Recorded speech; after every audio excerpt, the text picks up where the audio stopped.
My problem is to understand fission, this very old phenomenon. The problem is that to understand fission you need to measure quantities, to measure mass, to measure charge, but the mass and charge just in the moment of fission, when the fragments are separating. But it is not possible to measure these quantities because they must go to the detectors, and when fragments arrive to detectors, the fragments have emitted neutrons. It's not possible to measure the mass and charge in the moment of fission. In order to say what is the effect of this neutron emission, we have to simulate. And to simulate also the quantities we are going to measure. In this case, we have simulated the emission of neutrons and the measure of number of emitted neutrons as a function of fragment mass. So here, for example, you have the distribution of mass of fragments for this reaction, the uranium induced by neutrons. You see the most probable mass is 90, and the less is in between 110 and 120 something. Huh? This is the probability to have this mass. And this is the energy of a fragment in MeV. Here in this part from 80 to 110, the kinetic energy is almost constant. This is the part of symmetry and the heavy fragments.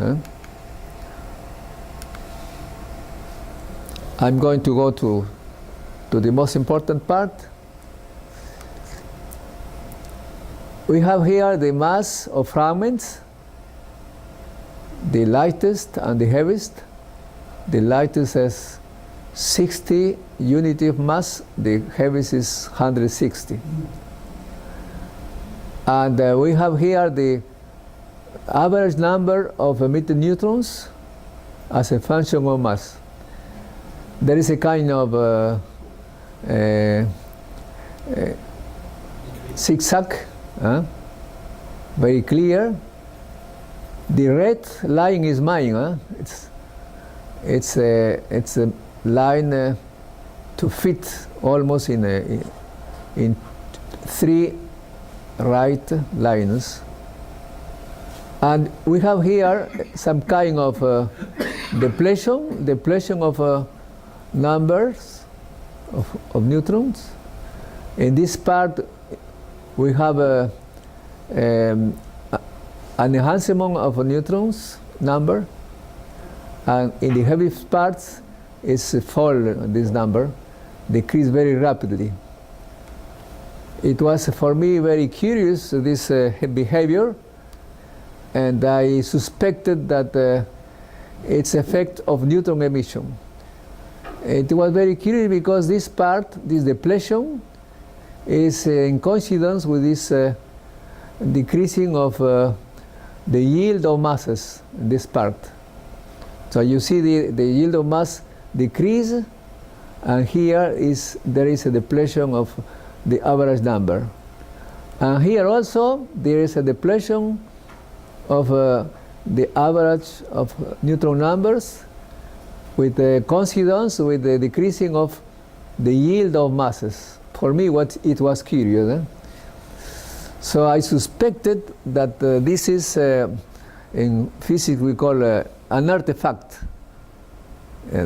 That means it's not true. There is something strange. So I simulated the emission of neutrons between the fission and the detection.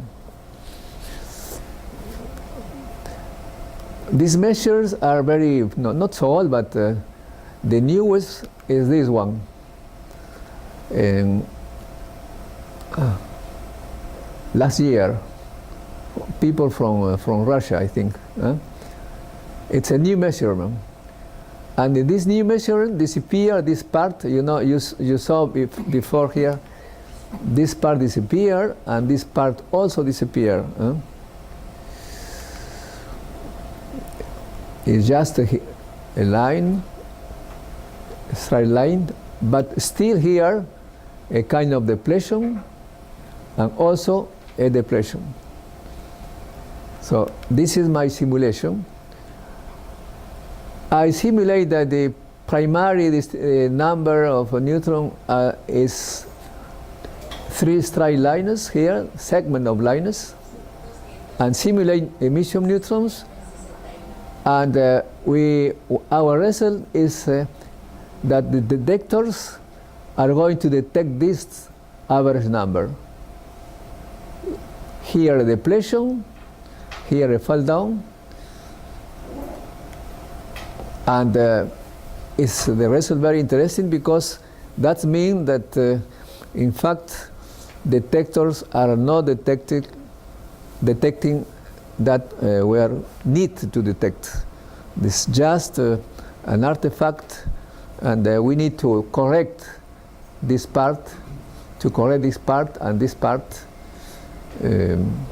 So this is a result that demonstrates that in fact physics is based in measurements that are not real, because there are many phenomena produced before the detection of fragments, and physics are based in detection.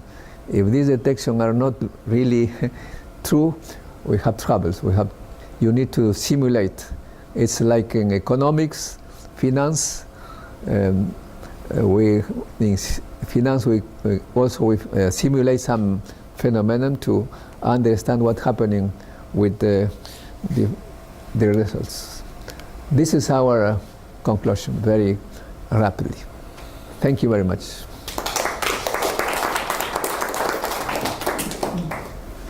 So, question? Simulation. How do you do? Is a commercial something, or do you do yourself the simulation?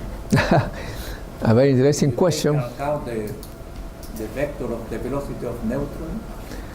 We simulate. I didn't present the details, but we simulate the excitation of fragments, and the number of neutrons are a function of the excitations. You have a low kinetic energy, you have high excitation energy, so high number of neutron numbers. It's our program. Okay, question. So what will be the, what has been to change in detection to get better results? There are several techniques. What improvements do you think? There are several techniques, in fact, because there are time of flight technique. They deduce the masses, measuring just the masses. Another technique is measuring just the final mass. There are several techniques. So it's impossible in fact, it's impossible to detect the numbers of neutrons in the fission.